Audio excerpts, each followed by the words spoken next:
Welcome everyone. My name is Emmanuel Odufejo and this is still Q Sports. Right, our guest of the week is Frances Eza. Nice meeting you. Nice meeting you, Emmanuel. Great. All right. So interesting to meet you today, talking Q Sports. What's been your own impression about Q Sports in Nigeria? Well, it's a good thing that they're trying to bring back the prestige around the sport. I think it's long overdue, which is why we are here and we support Joaquim and a bunch of other people who are trying to do the same thing. You know, I believe if you have the talent to play a sport like this, it shouldn't be hidden. Something you should get to share with the world. Exactly.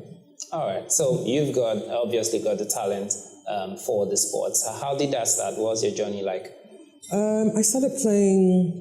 I've been playing pool for over 20 years. Great. So I started playing in university, and really it was more from the angle of I'm a woman, I can't play pool, it's not a woman's game. You know, they made it look like if only men were smart enough to do this. Exactly. So I took that as a challenge, and got interested in the game and started playing it and got really good at it. Great. So it's one of those things where I just refuse to take it. How long did it take you to get good at it? Well, when I started playing, I had to be consistent for almost a year. Played consistently. I went to Unilag. We had the issue with closures that period in school. So that also gave me the opportunity to focus my energy on playing pool. So I would say it took me about a year of almost every other day playing to really get to a level where I could say, okay, I was semi-professional. Were you playing with guys or playing with... Oh yes, because there weren't many women playing pool then. I think I can remember probably one or two. But most of the time I would have to play with guys. Yes. All right. So in your own career, how many men do you think you've beaten? Honestly, I can't say. I can't say. I usually don't remember, but I do get a lot of people coming up to me telling me, "Oh, you beat me one time like this," and I'm like, "I'm sorry, I don't remember, but it was nothing personal." Yeah. All right. So, like we said earlier, Q Sports isn't one of the most popular sports in Nigeria. So when you got into it, were there any sort of motivation, whether any sort of mentorship, whether any sort of, guidance, as to, if you could have a future in the sports, or if the sports even had a future of its own at all?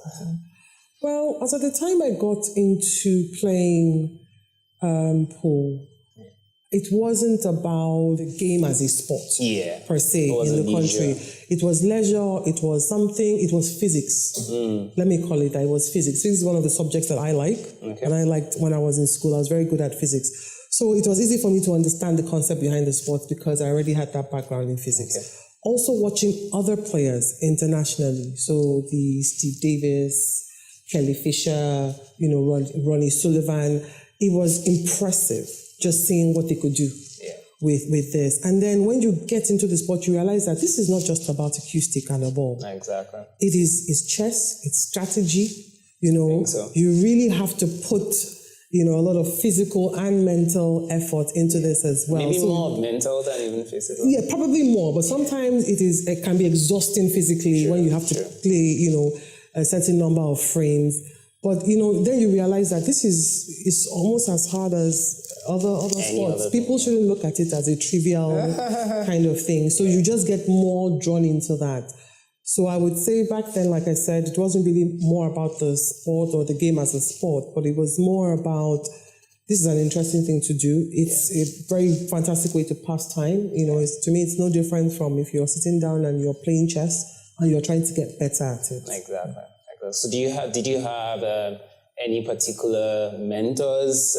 Anyway, you already mentioned some international players that did you actually watch their videos or stuff? Oh yes. I mean, on YouTube, on TV, the sports. I mean, my brothers always wanted to watch football, but anytime I just chanced in on like billiard or pool, I would, watch it and pray that none of them would come around, So I was really impressed with that. And then with the way the sport even looked on TV, it's like a gentleman and a lady's sport. The way they are dressed, the way they address each other. Exactly. There's a lot of respect and there's a lot of organization. So that was also very attractive. Exactly. But so talking international players and maybe in their international competitions, did you get any local competitions to help develop your talent and maybe face better players? Oh, yes. The thing was, as at the time, I guess I started playing pool up till now, the sport has kind of reduced, if we can use that word, in popularity. But back then, there were more, pool hall competitions. Okay. Some brands would even go as far as sponsoring. I know that for Flamingos back then, they had a huge pool hall that had, state-of-the-art tables. I think about 10 to 12 massive tables. And they used to have tournaments, and I'd actually taken part in that. Also, certain pool clubs, for instance, the one in Lekki, the Iba pool club, we actually have tournaments every 3 months. Oh, nice. Which is something that we use to continue to sharpen our skills. Yeah. And it's really a bunch of very mature individuals coming together to just basically share their talent. Yeah. And then there's another gentleman, Mr. Scott, who is also trying to bring some organization back into the sport. And he's been, organizing tournaments, at least in Lagos. The last one I went for was at Troy, just near Oriental Hotel. Okay. It was a ladies' competition. I came second in that one. Oh, nice. So who came first? I can't remember her name. I'm sorry about that. But there's another lady who plays on the mainland who came first. So I think it's really important that positive popularity and publicity is, put around this sport, because there are a lot of young ladies out there and men who have this skill, but are, maybe nobody's helping them to hone it, or they are shy about it. I mean, there's no need. There's no reason why we cannot have local Nigerian pool, snooker, and billiards players take part in international competitions. Exactly. So I think that you mentioned the E-Bar and all of that.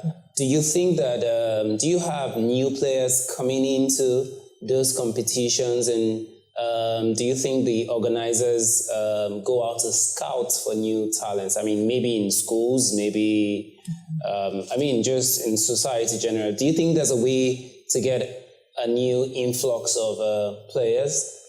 Okay, so your question has two parts. So let me answer the first part. Now, the E-Bar I mentioned, E-Bar pool tournament, is something that came about from the outlet owner. Okay. He loves pool. He put a pool table in his outlet and encouraged people to play.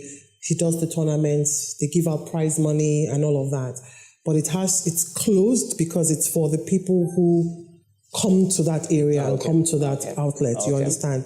Now, because the sport has not received a lot of external stimulus, if you want to call it that way, these outlet owners that have, been carrying these things on their backs, and hardcore, what I like to call hardcore pool players, who have said this sport is not going to die. I have a table in my outlet. I will continue to encourage people to play. So in that light, it is the outlet owners that are driving participation. Yeah. So an outlet owner is not going to go and look for people outside. So his is like, if you come into it is something that he offers that is extra, and he will continue to encourage it. Now, the second part of your question, which speaks to whether enough is being done about trying to still bring more people, no, at all. We are here now because we want to start doing that. Exactly. That's the truth. There is no scouting. There is no sourcing. Also, because the amount of outlets that you can play pool at are reducing, it's even harder. So it's people like Joaquin, Q Sports, Scotty Bene, who are going to be the ones to help us champion this new movement. And then people like us as well, who have been playing this. We love the sport. We've been playing it for so long. We need to start encouraging the generation after us to say, look, this is something that you need to grasp. You need to hold on to and push them to say, look at it, not just from a local point of view, but more of an international point of view. So we all have our work cut out for us. Exactly. Interesting conversation with Frances Eze. We'll be back again. Stay tuned.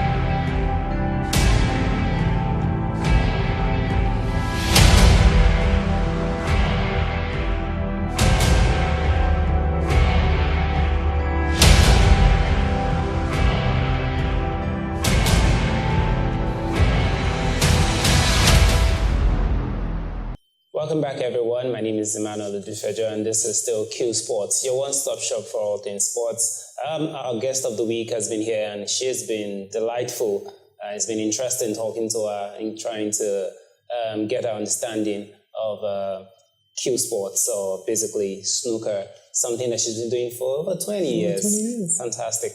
All right. So are there any upcoming events, for Q Sports in general in Nigeria or maybe in Lagos? Well, there are some that I am aware of. I know that, as mentioned before, Scotty Bennett usually tries to have one every month. So I'm sure that between now and November, he'll come up with a competition. It's usually an open invitational, and male and female. And then the most popular one that we're looking forward to is the one holding at Ikoyi Club in November.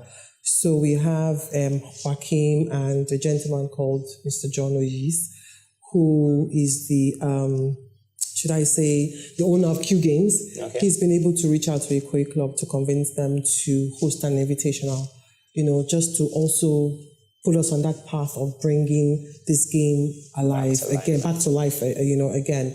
And he's reached out to a bunch of us who he knows that we love the sport and we play the sport. So he's partnered with the billiard section of the Ikoyi Club. And so it's going to be an open invitational for 8-ball pool, billiards, and snooker.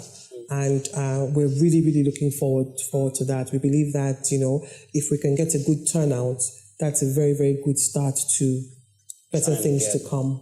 Fantastic. All right. So you're participating in that? Yes. All right. What do you hope to come tops? I hope to win. I hope to win. That's the idea. I hope to win. Are there any cash prizes also? Oh, yes, there are. They haven't, I don't think they've become common knowledge yet, public yet, with exactly what the cash prizes are. But I know that there is an entry fee, and then there are cash prizes as well. Okay. All right. So talking about cash prizes, that immediately tells you that someone somewhere is funding the growth or development of the sports. And that makes me just think about, sponsorship, a lot of energy needs to go into developing the sports. And we've said, it's not something that is very popular in Nigeria because maybe the government is not looking that way. What are your own thoughts around how, is it government, is it local sponsors, how can, all of these stakeholders, if you may, how can they come in to help develop the sport? Well, I believe that first things first, the sport has to be in an attractive place before the government or external sponsors or investors come into it. It has to be in an attractive place. To be in an attractive place, the sport needs to have a place to display itself. So outlets that have pool tables there have to be certain standards, we do not want our beloved sport to be associated with the wrong type of element. So it is important that outlet owners who put these tables, in these outlets need to take responsibility to ensure that, certain standards are met and kept. I think also that organizations like Q Games and Joaquin's organization as well, we need more of those type of organizations who would help us regularize the sport. If it is seen as a well-organized gentleman and lady sport, then I believe that the original attraction, which was there before, would come back, because certain brands were also sponsoring back then. Okay. The truth is, you have a very unique demographic of people that play this sport. Yeah. Male, female, young people, people who work, business owners, So whether it is a lifestyle brand, a telco, a fast-moving consumer good, I honestly believe that it will be attractive if the sport is attractive. And it will be easier for people like us and Scott and Joaquin to carry the torch if it is, attractive like that. And also easier for people to be that element that we spoke about earlier, which is how do we recruit people into, it will be easier for people to be recruited in, because they would see it as something, a body that they want to be part of. So I would say the most important thing is to organize the sport, have our rules and regulations, have our governing bodies. If we have competitions, ensure that there are certain standards that are met when it comes to the competitions, coverage, TV programs like this, publicity, online and offline. These are the kind of things that are going to wake up the sport. So I'm sure that once that is done, it's easier for you to walk up to a Zenith Bank, an MBL, for instance, a Guinness, to say, hey, we have 500 people coming together for a competition in so and so location. It's an opportunity for you to promote your brand. What do you think about that? I mean, they will be the ones chasing us at the end of the day. So I believe that we need to first of all organize, and then attract the type of sponsors that we want to be part of this our world of pool. All right, fantastic. Okay, so talking about passing the torch, to the next generation. I'm just thinking around, what are some of the incentives or maybe benefits or maybe advantages of how would you tell a young person to, stimulate their interest in, Q Sports? I'm just thinking, if I think about it, why do I like the sport, or why would I encourage someone else to do it? It's probably because it helps me think. I mean, when I play, I play it for leisure, just sometimes. It's been a while I played, but I like it because it helps you think. It's just very close to chess, the game of chess. I'm thinking I'm probably going to have just one opportunity, and then I want to be able to maximize that. I want to be able to pot as many balls as I can, and at the same time, prevent my opponent from getting advantage of the white ball. So basically, how do you stimulate interest in a young person? How do you tell the young person what are some of the, good things that you'll be able to point to and say, if you get into this game, here's how it's going to help you? Okay, well, let me start from the very beginning in my own situation. First things first, I would say if you're somebody who likes physics, it's a good sport to try out. So that kind of sparks your interest there. Number two is that in this our pressure-filled environment, it's very, very important for you to look for a good way of, calm yourself down, deal with stress, pastime, This sport will offer you that, for sure, because you can only get better and better. You keep trying new shots. You keep sharpening and sharpening, your skills. You just keep looking for the next challenge. So that it offers you that. It also offers you the opportunity to enter a world that is not localized only. So you would meet people locally who are fantastic players who will teach you new shots and stuff you didn't know. And then you would also see what they're doing internationally. And then you are not just tied only to pool, for instance. I mean, originally when we started, it was all about 8-ball pool. Now, 9-ball pool is dominant. Yeah. That's really what it is. And there's even 10-ball pool. Now, so the sport itself continues to, should I say, metamorphosize, and evolve as time goes by. So you will be part of that. And that is an interesting place to be. Also, you would be somebody who, if you like the idea of a two-player sport, where, you're an opponent and then you also want to, like you mentioned, sharpen your strategic thinking, it will offer you that as well. Because really, really, I honestly connect with you when you say that, because you cannot play a game of pool and just play it without thinking. It's not possible. Exactly. Except you are just not taking it seriously. I think that's the minute you break, in fact, before you break, you're already thinking, what kind of break am I going to do? First of all. You break at an angle trying to, there's a predetermined idea in your mind why you're doing what you're doing. Exactly. All right. So maybe just one or two more questions. What are your favorite players? Ronnie Sullivan, that's me. Well, for sure. I love Ronnie Sullivan. He's a genius. Let's just put it that way. It's like watching poetry in motion when you see what he does. But for me, I would say my favorite is Kelly Fisher, because she's ballsy. She's also an older, mature player, and I've kind of followed her from when she started. And she's like, her game kind of, styled my game. I don't like taking prisoners. I'm not a snooker kind of, hide the ball. I'd rather just go for the kill. So like when you said, if you see a chance and you can take it, you would really just want to take it, which is why the thought process is so important. So I'm more of a ballsy player, and I would always go for the kill if I see that. Snookering would be my absolutely last option. So I'll say Kelly Fisher is one of them. But I would say some younger players now that are coming up. The current female snooker champion, she's from Hong Kong. Okay. Her name is Long Yen Yon, some very long, She's fantastic. Also pretty young. And even the current 9-ball pool champion as well. That is Siming Chen. Is also another person that I kind of look at them. So probably if I'm talking to younger girls or younger guys about the sport, those are the kind of icons I would push their way to say, maybe you should check out these people and see what they can do.